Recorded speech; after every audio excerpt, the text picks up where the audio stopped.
কয়েকদিন পরে সমন্বয়করা বললো আমরা আর সমন্বয়ক থাকবো না, আমরা এখন সবাই এনসিপি হয়ে যাব। এনসিপির যারা ছেলে বা সমন্বয়ক এদের বাপ হলো জামাত।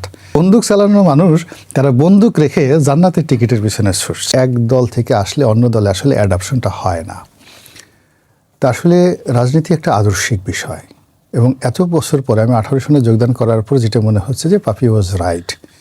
আপনি যদি আদর্শিক রাজনীতি করতে চান আপনার যে অ্যাডাপশনটা হয় এটা অন্য দলে এসে এক গাছের ছাল অন্য গাছের বাকল হওয়া যায় না। আপনি দেখুন যে গত সেই প্রথম থেকে এ পর্যন্ত আমরা দেখলাম যে সারা বাংলাদেশ ইনুসময়। ইনুসের বাইরে চাঁদ নাই, তারকা নাই, চন্দ্র নাই, সূর্য নাই, কিচ্ছু নাই। আলো বাতাস সব চারিদিকে শুধু ইয়া ইনুসু চারিদিকে গেল। এরপরে হঠাৎ করে চলে আসলো সমন্বয়ক। এই বড় বড় নেতা, পাহাড়ের মতো একটা নেতা। আমার কাছে মনে হয় যে এই জুলিয়াস সিজার, এই নেপোলিয়ন বোনাপার্ট এরা কোথায় ছিলেন? আমাদের বাংলা মা এরকম মহাবীর ধারণ করেছেন 30 বছরের নিচে যাদের বয়স, টকবকে তরুণ, তারা আমাদের চোখে একটা বিরাট বিরাট শাপলাকুলি ফুটিয়ে দিল। আমরা ভাবলাম, অবাক হয়ে ভাবলাম যে তিনি বললেন যে তোমরা যে আমাকে বড় মনে করেছিলে, আমি আসলে বড় না, এরাই হলো বড়, ওরা হলো আমাদের মাস্টার মাইন্ড, আমাকে এরা নিয়োগ দিয়েছে। ভালো কথা। আমরা ইউনূস সাহেব বিশ্ব শান্তির যে রাষ্ট্রদূত, সেই বিশ্ব শান্তির রাষ্ট্রদূতের কাছ থেকে চোখ ফিরিয়ে সমন্বয়কদের কাছে চোখ ফেরালাম। আচ্ছা, সমন্বয়কের উপরে চোখ ফেরার পর কয়েকদিন পরে সমন্বয়করা বললো আমরা আর সমন্বয়ক থাকবো না, আমরা এখন সবাই এনসিপি হয়ে যাব। ভালো কথা, যেহেতু তারা আমাদের নেতা, আমরা যা বলেছে আমরা সেই অনুযায়ী সবাই মাইক্রোস্কোপ লাগিয়ে সে এনসিপিতে নজর দিলাম। তো তারা যা বললো আমরা বিশ্বাস করলাম। যারা আসলো আমরা জিজ্ঞাসা করলাম না যারা কোথায় ছিল, বাড়ি কোথায়, কি করেছে। আমরা শুধু বলেছে, নেতারা বলেছেন, এ যুগের বোনাপার্টরা বলেছেন, আমরা সেটা বিশ্বাস করেছি। এরপরে হঠাৎ করে দেখলাম যে এই গোলাম পারওয়ার তিনি বলে বসলেন যে ছেলে হয়ে বাপের সাথে পাঙ্গা নিও না বা এই ধরনের কিছু একটা কথা। তখন আমি দেখলাম যে আল্লাহ, এনসিপির যারা ছেলে বা সমন্বয়ক এদের বাপ হলো জামাত। তো ভালো কথা, আমরা সেটাও মেনে নিলাম।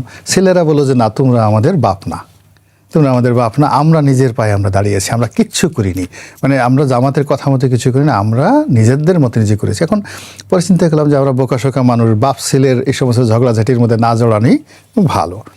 তো এভাবে চললো, বেশ কিছুদিন চললো। চলার পরে এরপর আর একটা প্রেক্ষাপট তৈরি হলো, চারিদিকে শুধু জামাতময়, একজন টাটকা অলি আর একজন জিন্দা অলি, এরকম অলি আল্লাহতে ভরে গেল। একজনের কথা মতো সূর্য থেমে যায়, আরেকজনের কথা মতো চন্দ্র ওঠে, তারপরে আরেকজনের কথা মতো সে বলে যে আমি যখন দাঁড়িয়ে থাকি ফেরেশতা তাদেরকে পাহারা দেয়, আল্লাহ স্বয়ং তাদেরকে রক্ষা করে। আর জান্নাতের টিকিট, ও মাই গড, আমি তো আর কয়দিন এভাবে চললে জান্নাতের টিকিটের জন্য আমিও, আমাদের মেজর আক্তার জান্নাতের টিকিটের কাজনে চলে গেছে। এটা চারটিখানি কথা না তো, এত জীবন, সারা জীবন যে কাজগুলো করছে, জান্নাতের টিকিট ইজ সো পাওয়ারফুল যে কর্নেল অলির মতো মানুষ। তারপরে সে যারা বন্দুক চালানো, আমরা তো সুফা চালাই, মুখ চালাই আর কলম চালাই, যারা বন্দুক চালাই ভেরি ডেঞ্জারাস। তাই বন্দুক চালানো মানুষ তারা বন্দুক রেখে জান্নাতের টিকিটের পিছনে ছুটছে। এমনও তো আমরা শুনেছি যে প্রার্থী বলেছেন যে ভোট দিলে উমরা করতে পাঠাবেন।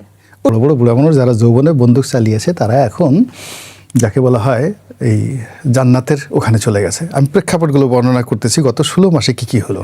আচ্ছা, জান্নাত গেল, জান্নাতের পরে চলে আসলো জানাজা।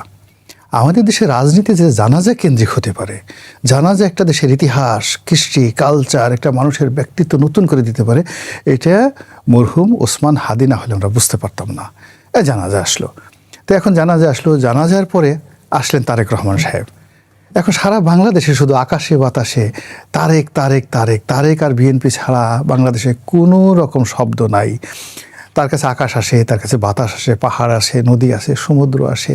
বাংলাদেশের সব মানুষ শুধু তারেক রহমান সাহেবের দরবারে হাজিরা না দেওয়া পর্যন্ত কারো ইজ্জত থাকছে না, কারো বংশ ঠিক থাকছে না, কারো মান মর্যাদা ঠিক থাকছে না, এবং সে ঘুমাতে পারছে না। তো এই যে একটা অবস্থা, তোলপাড় অবস্থা, আমি বলছি এই তোলপাড় অবস্থার মধ্যে কি হয়েছে আপনি যদি দেখেন, যে প্রেক্ষাপটগুলো বললাম গত 17 মাসে অ্যাটলিস্ট বললাম 6টি ঘটনা, আর 6টির প্রেক্ষাপটে দৃশ্যমান হয়নি, কিন্তু এরকম আরও পর্দার আড়ালে 100টি ঘটনা ঘটেছে। ফলে আমরা আনপ্রেডিক্টেবল, গত 17 মাস যাবত আনপ্রেডিক্টেবল। সেই আনপ্রেডিক্টেবলের অবস্থার কারণে মিয়া গোলাম পারওয়ার তিনি মনে করছেন যে শুধু জান্নাতের টিকিট দিয়ে হবে না, আওয়ামী লীগকেও লাগবে। আওয়ামী লীগে লাগবে, এখানে কোনো নীতি নৈতিকতা নাই, এখানে কোনো কিছু নাই।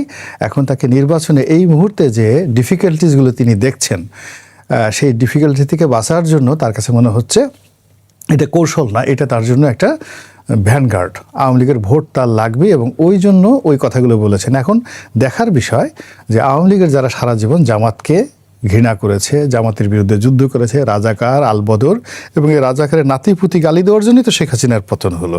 এখন এই যে মিয়া গোলাম পরওয়ারের যে এই যে মধু মেওয়ার লোভ, বা মানে তিনি যে অফার করলেন, কামন আমার কাছে আসো এবং একসাথে দুটো জিনিস নাও, জান্নাতেরও টিকিট নাও, টিয়ার নাও, কাবিখা নাও, নিরাপত্তা নাও, এবং আমরা তোমাদেরকে উমরা করতে পাঠাবো, আরও কত কিছু পাঠাবো, আসো কামন।